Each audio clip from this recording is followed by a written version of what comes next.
قائم مقام آج پنجاب کنور شاہ رخ کی زیر صدارت سینٹرل پولیس آفس میں اہم اجلاس۔ صوبے میں امن و امان کی مجموعی صورتحال، لانگ مارچ، سیکورٹی، جرائم کے سدباب سمیت دیگر امور پر تبادلہ خیال کیا گیا۔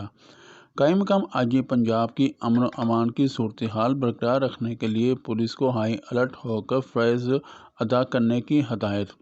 قائم مقام آج پنجاب کا کہنا تھا کہ ریفریوں اور میچ آفیشل سمیت تمام غیر ملکی مہمانوں کی سیکورٹی کے لیے تمام تر وسائل بروکار لائے جائیں گے۔ ٹیم کے گردنواں اور ملحقہ علاقوں میں روزانہ کی بنیاد پر سرچ، سویپ اور کومبنگ آپریشن جاری رکھے جائیں گے۔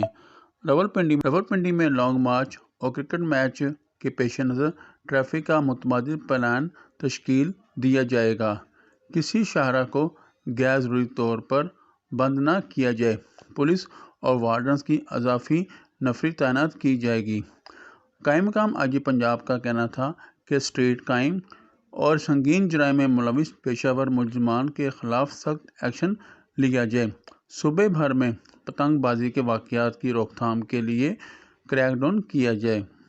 دھاتی ڈور پتنگیں تیار کرنے، خرید و فروخت اور استعمال کرنے والے قانون شکنوں کو قانون کی گرفت میں لایا جائے۔ لاہور، راولپنڈی، فیصل آباد اور شیخو پورہ ریجن پتنگ بازی کے خلاف خصوصی اقدامات کریں۔ ضلع انتظامیہ اور محکمہ ماحولیات کی ٹیموں کے ساتھ انسداد اسموک کریک ڈاؤن میں تیزی لائی جائے۔ اجلاس میں additional I G C T D, additional I G special branch, D I G operation Punjab سمیت دیگر افسران نے شرکت کی۔ کیمرہ مین رانا عامر کے ساتھ رانا سرور، عظیم نیوز، لاہور۔